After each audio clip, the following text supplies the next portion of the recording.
Unit 5 Test. Read the poem. The Pardon Nation by Sarojini Naidu. Sarojini Naidu was an Indian poet and activist.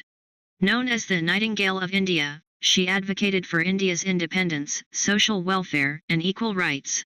The Parda is a religious and social practice of seclusion in some Hindu or Muslim communities of South Asia.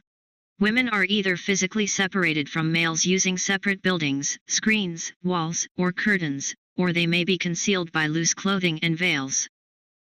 Her life is a revolving dream of languid and sequestered ease. Her girdles and her fillets gleam like changing fires on sunset seas. Her raiment is like morning mist, shot opal, gold, and amethyst. From thieving light of eyes impure, from coveting sun or wind's caress, her days are guarded and secure. Behind her carven lattices, like jewels in a turbaned crest, like secrets in a lover's breast. But though no hand unsanctioned dares unveil the mysteries of her grace, time lifts the curtain unawares, and sorrow looks into her face. Who shall prevent the subtle years, or shield a woman's eyes from tears? Question 1, 3 points. What is the central idea of this poem? A. A woman's life is filled with secrets that can never be discovered. B. Curtains and veils might appear to protect women, but they deny women freedom and happiness. C. Legally and culturally, women must be treated with respect and should have equal opportunities. Question 2, 3 points. How does the personification in the lines "time lifts the curtain unawares, / and sorrow looks into her face" affect meaning? A. When time lifts the curtain, the sadness caused by Parda is revealed. B. By making sorrow a character, the distress caused by exposure is clear. C. Time causes the woman's tears when it lifts the curtain because she is put on display. Question 3, 3 points. How does the speaker's society view women? A. Women must be hidden and protected to ensure their safety and purity. B. Women must be secluded from men since they are manipulative and strange. C. Women are powerful and have the ability to influence men with their beauty. Question 4, 3 points. In the first stanza of the poem, the woman is portrayed as someone who is beautiful and otherworldly. Why does the poet choose to describe the woman in this manner? A. As the poem is meant to describe the poet, she includes this stanza to portray herself as beautiful and desirable. B. The portrayal of the woman in this stanza expresses how some Hindu or Muslim communities would view this practice. It contrasts the speaker's views expressed in the final stanza. C. The poem focuses on the speaker's culture and religious beliefs. The beauty of the woman reflects how the speaker feels about her culture. Question 5, 3 points. Sarojini Naidu was politically active during India's struggle to gain independence from British rule. She was also dedicated to bringing equal rights to women who were treated as a second class in Indian society. How does the religious custom of the Parda shape meaning in the Pardon Nation? A. The Parda represents the unique customs and religious practices of India. This emphasizes the origin of the poem and the poet's pride in her country. B. The Parda is something that protects and guards women from harm. The poet uses this symbol to make the argument that women must continue to be protected. C.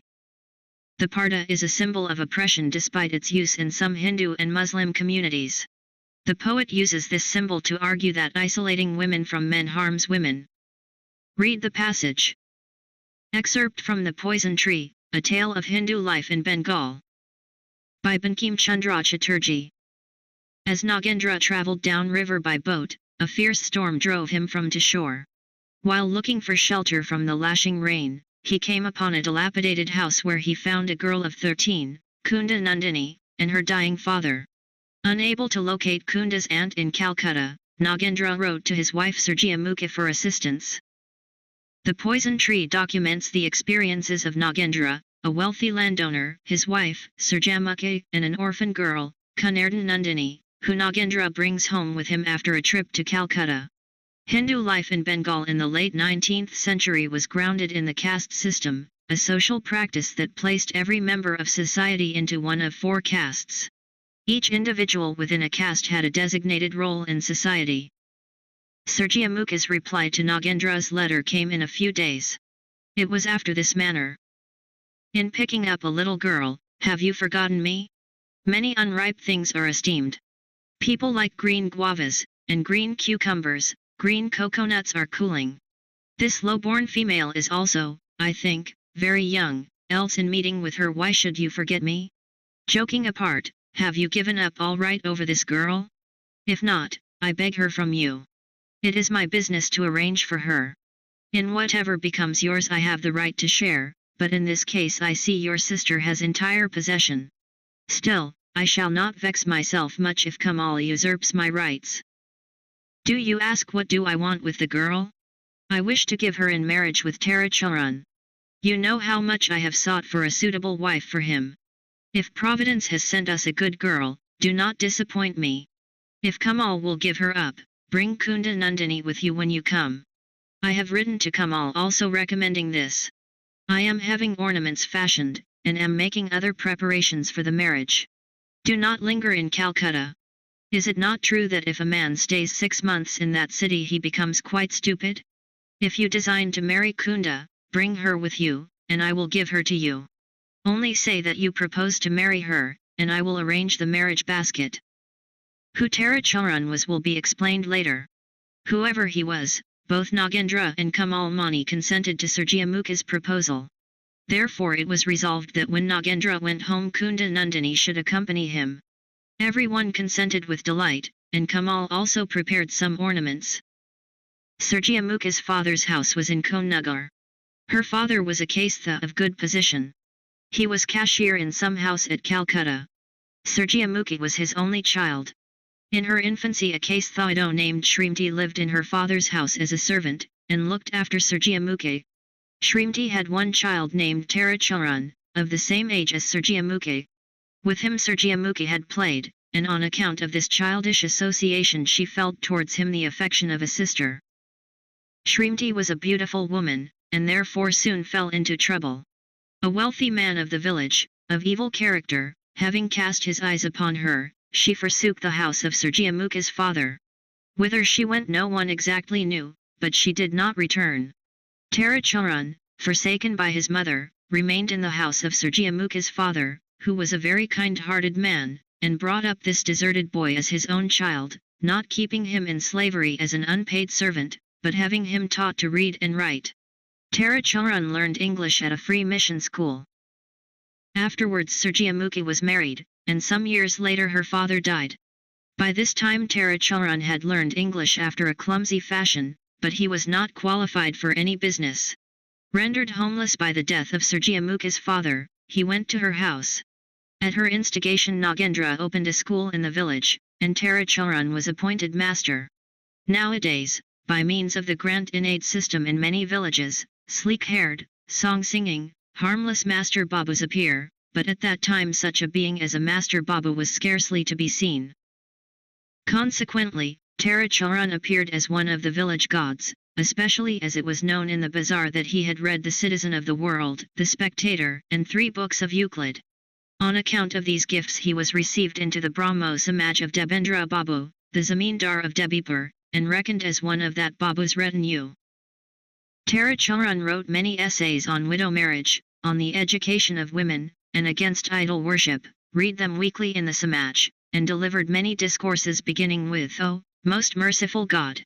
Some of these he took from the Tatwa Bodhini, and some he caused to be written for him by the school pundit.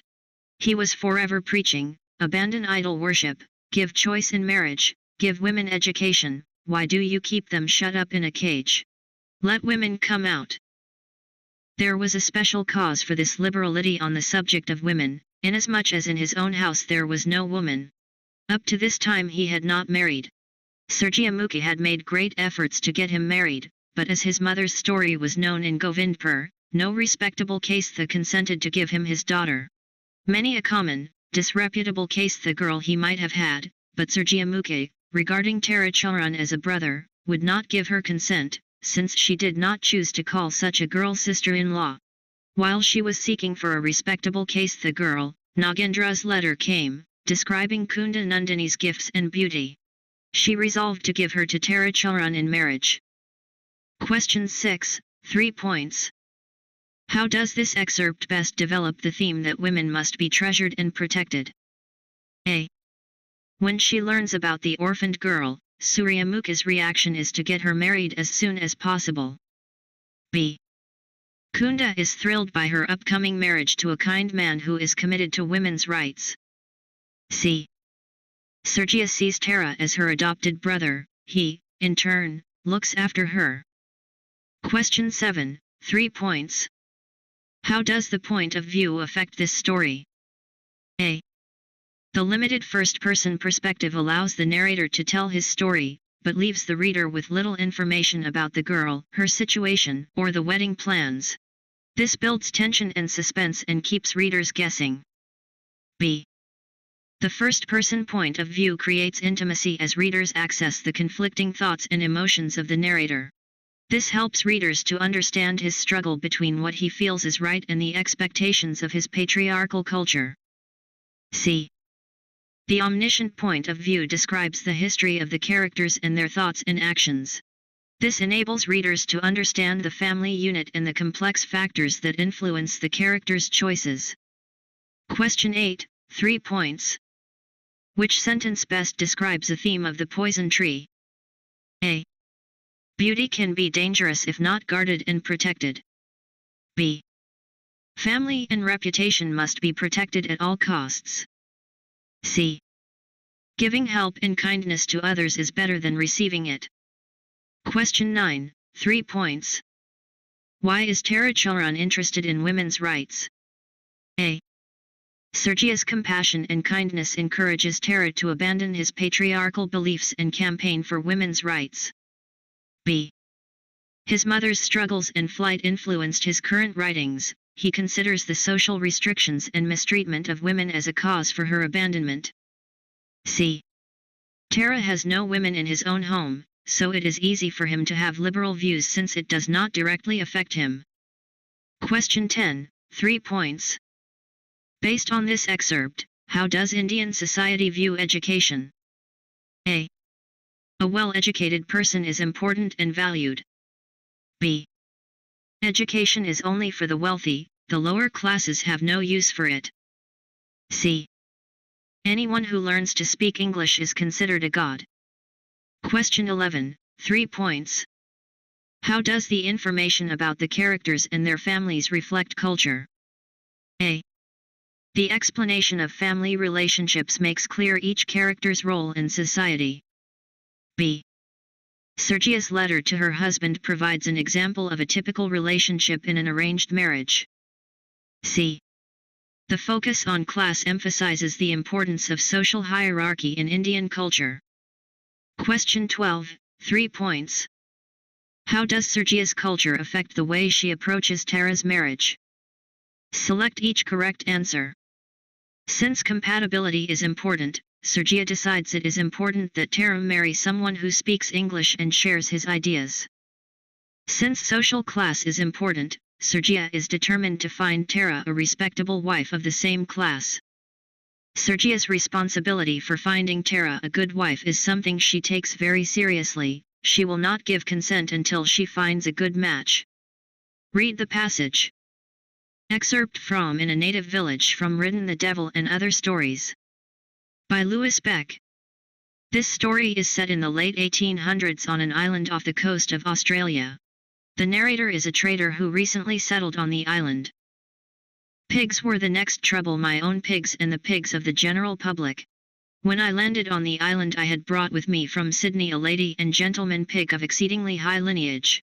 They were now the proud and happy parents of 7 beautiful little black and white piglets, and at any hour of the day one might see numbers of natives looking over my wall at the graceful little creatures as they chased one another over the grass, charged at nothing, and came to a dead stop with astonishing rapidity and a look of intense amazement.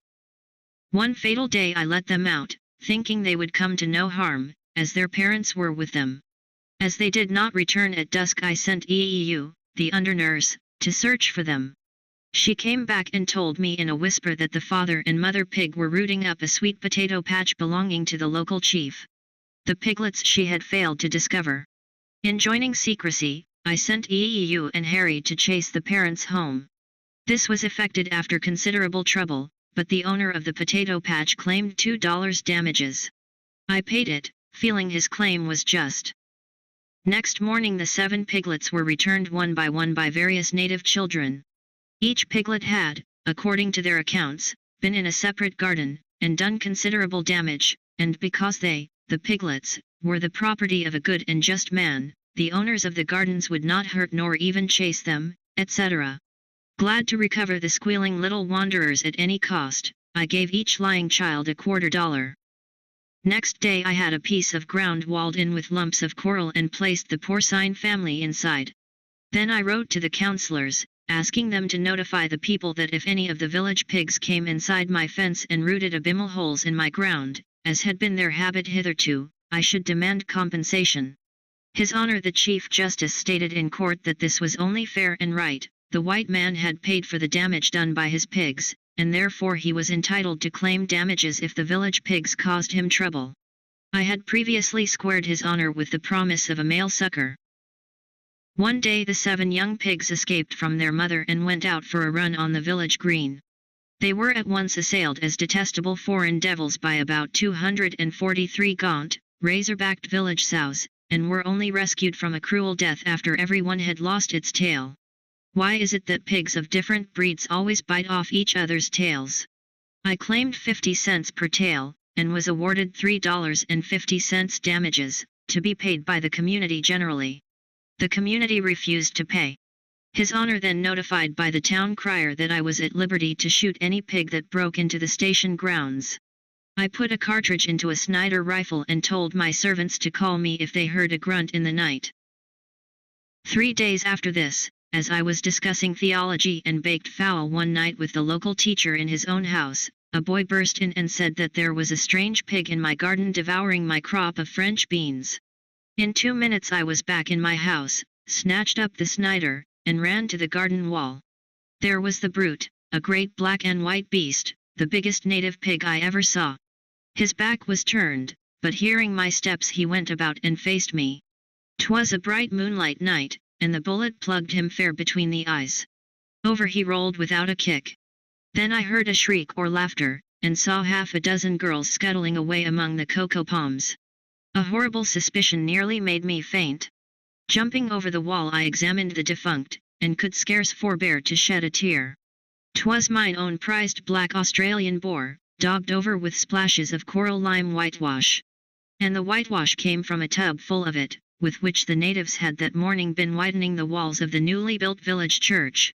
The one-eyed old scoundrel of a deacon told me next day it was a judgment on me. Question 13, 3 points. How does the first-person viewpoint influence meaning in this story? A. It causes readers to sympathize with the narrator and view the villagers as manipulative and dishonest just as the narrator does. B. It enables readers to better understand the difficulties of moving to a new place and trying to assimilate into a new culture. C.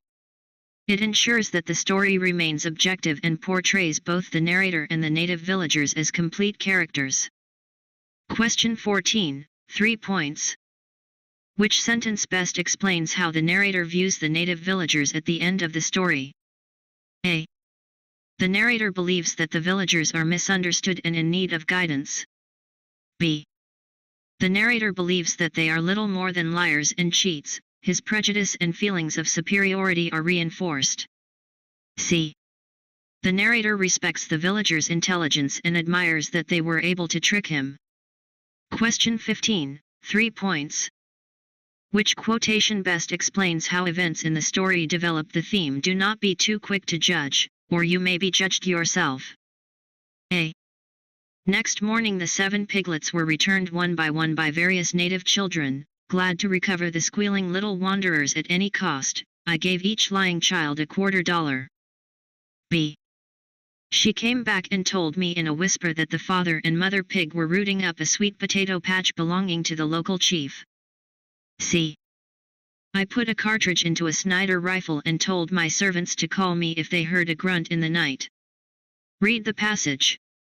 Excerpt from My Aunt Gold Teeth by V.S. Naipaul. I never knew her real name, and it is quite likely that she did have one, though I never heard her called anything but Gold Teeth. She did, indeed, have gold teeth. She had 16 of them. She had married early and she had married well, and shortly after her marriage she exchanged her perfectly sound teeth for gold ones, to announce to the world that her husband was a man of substance. Even without her gold teeth my aunt would have been noticeable. She was short, scarcely 5 foot, and she was fat, horribly, monstrously fat. If you saw her in silhouette you would have found it difficult to know whether she was facing you or whether she was looking sideways. She ate little and prayed much. Her family being Hindu, and her husband being a pundit, she too was an orthodox Hindu.